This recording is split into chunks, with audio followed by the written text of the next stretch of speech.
Welcome back to the Action Bible, audio companion and narration by MC Brown, part 32. And we're reading from the Action Bible, the graphic novel adaptation of God's redemptive story, illustrations by Sergio Carrillo, general editor Doug Mouse, with text by David C. Cook, copyright 2010.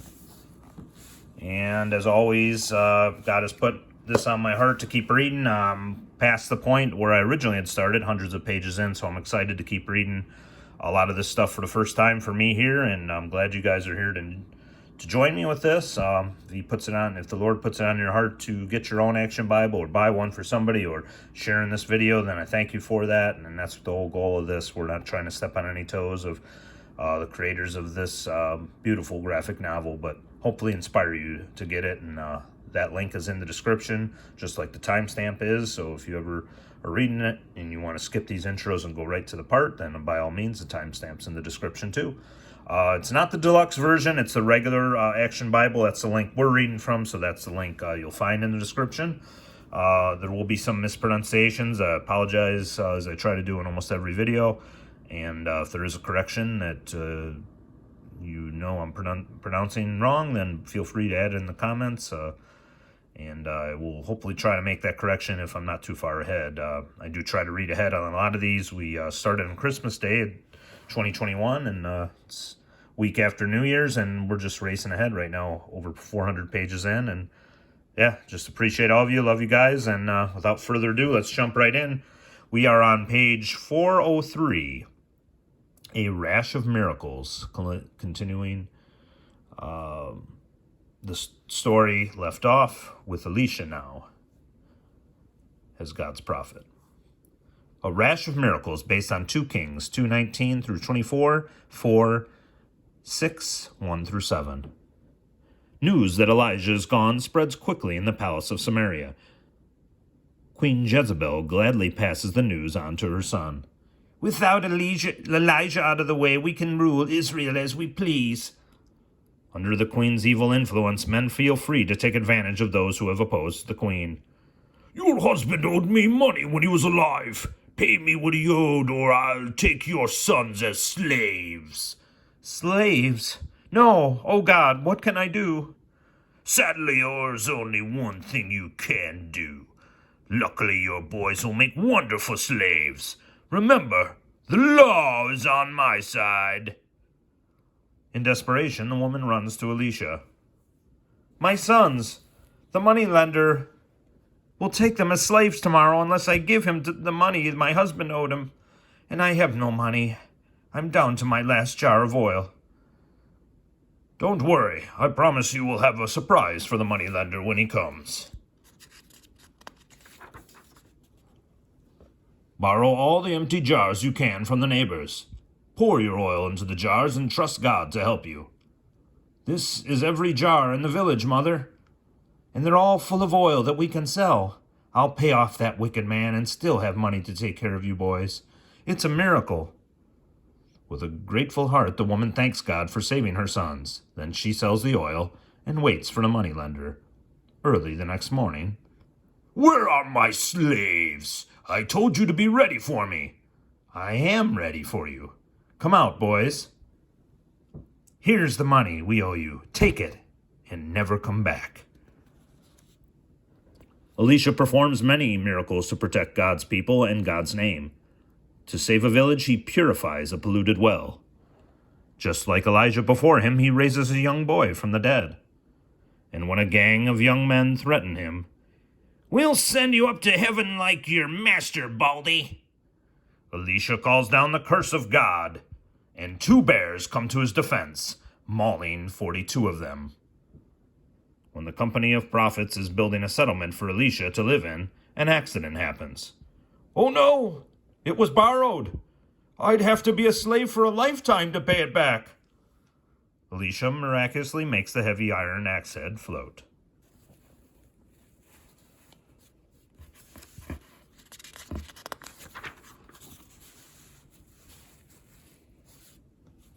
A miracle for a rash, based on 2 Kings 5. In the neighboring land of Aram, the best general in the army is a man named Naaman. He is noble and honorable and has won many battles for his king.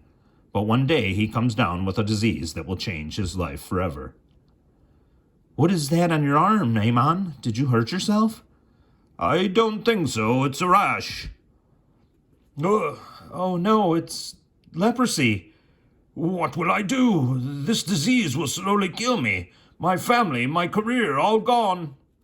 But God has set the stage to show his power once again. Naaman's household has several Israelite slaves. He has always treated them well, and one servant girl wishes to help her master in return. "There's no cure." "There is a prophet in Israel who can do miraculous things. If my master would go to him, he would surely be cured." Although normally Naaman would never seek help from foreigners, he feels he has no choice. Naaman goes to his king for permission to visit Israel, an enemy country. "I'm afraid it is a fool's errand, Naaman, but if there's any chance of a cure, I'll want you to find it. I'll give you a letter to take to the king of Israel." Naaman sends a letter to King Joram in Samaria, the capital of Israel. The letter does not mention Elisha by name, so the king doesn't understand it.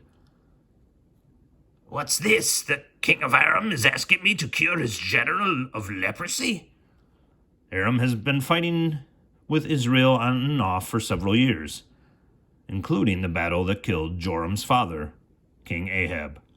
Joram suspects that it is an excuse for Aram to wage war against Israel again.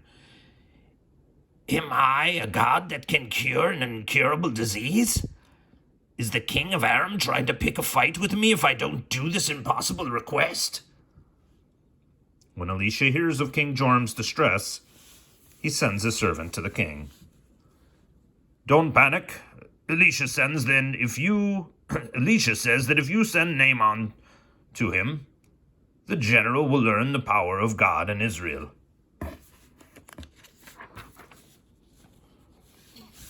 In the meantime, Naaman's leprosy has grown worse. He loses no time in going to Elisha's house, but the prophet is not there to meet him.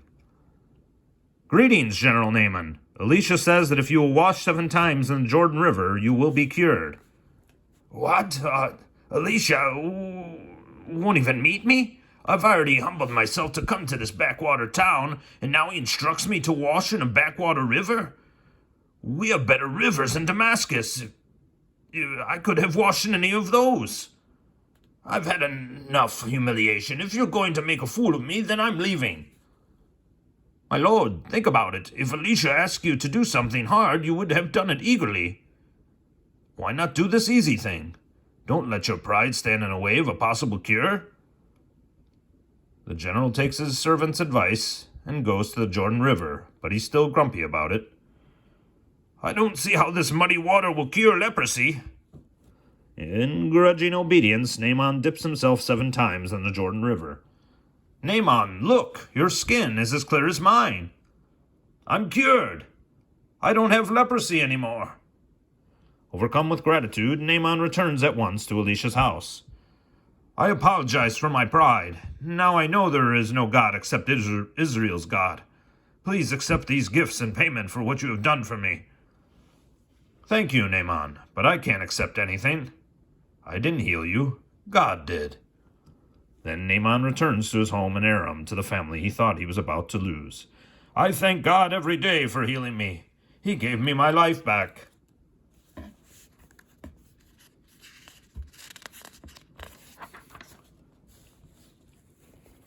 Invisible Army, based on 2 Kings 6, 8-23.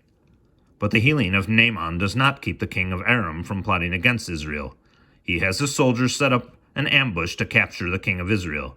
But as King Joram is about to ride into the trap, "Stop! Elisha sends word for you to take another road. The Arameans are waiting on this road to capture you." For days, the Aramean soldiers wait for the Israelite king, but he doesn't come. Time and time again, the Aramean king sets up a trap, and Elisha warns the Israelite king to escape. Finally, in frustration, "I've had enough! Which of you is a traitor?" None of us, O king. It's Elisha, the prophet in Israel. He knows everything you do. Elisha, is it? Find out where he is, and I'll send an army to kill him. The Arameans quietly sneak in and set up their camp by night. The next morning, Elisha's servant rises early and sees the army. Elisha, we're surrounded by the whole Aramean army. We're outnumbered. No, they are. Elisha prays, and the servant's eyes are suddenly opened. He looks out over the surrounding Aramean army, but now he sees an army of fiery horses and warriors surrounding them. It's the army of heaven! Like I said, we are protected.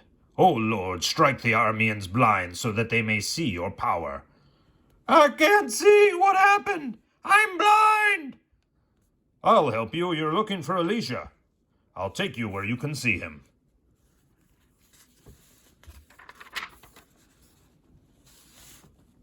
Elisha leads the enemy soldiers 10 miles south and into the capital city of Israel. O Lord, open their eyes so they can see you. Instantly, sight returns to the Arameans. We're in Samaria. We're trapped. They'll kill us. Shall we kill them, Elisha? No, they're my guests. Feed them and send them home. To their amazement, the Aramean soldiers are treated to a feast and released to go home. I can't believe it. We tried to kill both the king and Elisha, and they treat us like friends. Back home, the Arameans tell about the kindness of the Israelites and the power of their God, and for a time the two nations have peace. Lepers under siege, based on 2 Kings 6:24 through 7:16. Israel and Aram have long alternated between outright war and uneasy peace. The warmongering king of Aram chafes at the current truce with Israel. We'll cut off the food supply to Samaria. Then we'll surround it and starve the people into surrender. Excellent. The longer they hold out, the easier it will be to conquer them. So the Aramean army pitches its tents and around the walls of Samaria and waits. I wonder how long they can hold out. The city makes a brave stand to hold out. But as the months pass and no food is allowed through the gates, the Israelites are reduced to eating donkey heads and bird droppings, and worse. The people plead for the king to take action. Our children are dying. We must have food. I'd rather take my chances fighting the enemy than starving to death. We're so weak now they defeat us easily.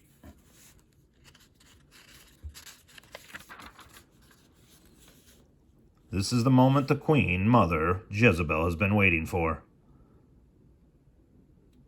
Your people are starving, and what is Elisha's God doing about it? Nothing. Get rid of Elisha and call on my god Baal. You're right, Mother. I'll order you to put him to death immediately. But Elisha has no fear of the weak king and who wavers between God and Baal. This siege is not the Lord's fault. It is Israel's own punishment for not staying faithful to God. Nevertheless, the Lord says there will be enough food for everyone tomorrow. That's impossible. What will you make the whole army disappear? Even then it would take days for food to get here. Meanwhile, 4 lepers exiled outside the city ponder their fate. I'm starving. What can you do? There's no food in the city. The Aramean soldiers are the only ones with food around here. Then let's go over to the Aramean camp. Maybe they'll give us something to eat. If we stay here, we'll definitely die. If we surrender to the Aramean soldiers, we might die, but they also might have mercy on us and feed us. Either way, we have nothing to lose. I want to surrender first. Maybe they'll give me first choice of food. In desperation, the 4 hungry lepers approach the Aramean camp. Something strange is going on. There's not a guard in sight. Maybe it's a trap. Maybe it is, but it's this or starve to death. I'd rather die quickly than slowly. How can I surrender without a guard to surrender to? There's nobody here, but they left all their food and their stuff. Look, gold, we're rich. For a while, the lepers revel in their good fortune, but then, you know, it's probably not right to keep all the food from the starving people in the city. If we don't share the good news, people might blame us. Well, okay, but first let's hide some treasure for ourselves.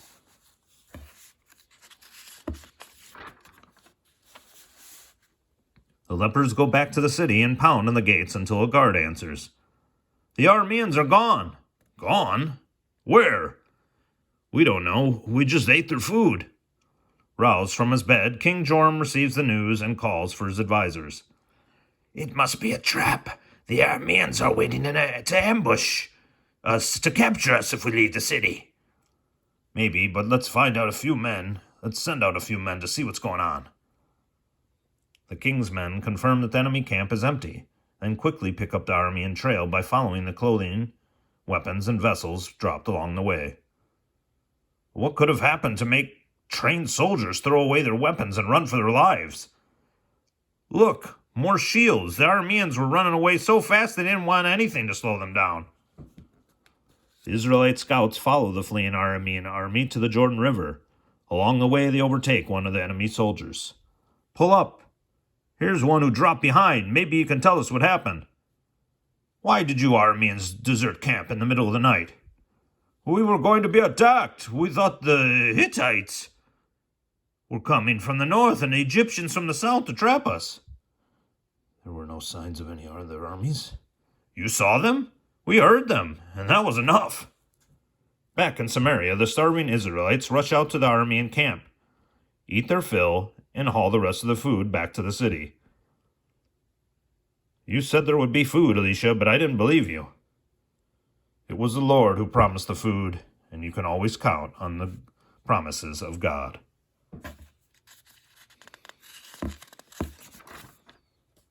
All right, folks, so that's where we'll leave off here. Just finished page 417. We'll wrap up part 32 here. Appreciate you guys. Love you guys. Thank you guys for following along and joining me on this journey. A bit of a hiccup with this last one. Had to re-record, but powering away here and excited to see where it takes me and all of us here. So entering the 400-page mark. As always, please like this video, share if you find it in your heart to share with anybody who might need God's word, any of the scripture in their life. Hopefully these videos are helping you and helping me as well. And just pray and give thanks to being able to do these and just keep continuing on. So thank you all. If you want to subscribe, please go ahead, hit the notification bell so you don't miss any of these. We're dropping them as often as we can, and God's moving me and taking me places to finish this up. So definitely very appreciative of that. Appreciative of all you guys, and God bless you guys. Hopefully it keeps you safe and well, especially as we start this new year or whenever else you may be reading this. So yeah, we'll wrap this up, and we'll see you guys in the next one.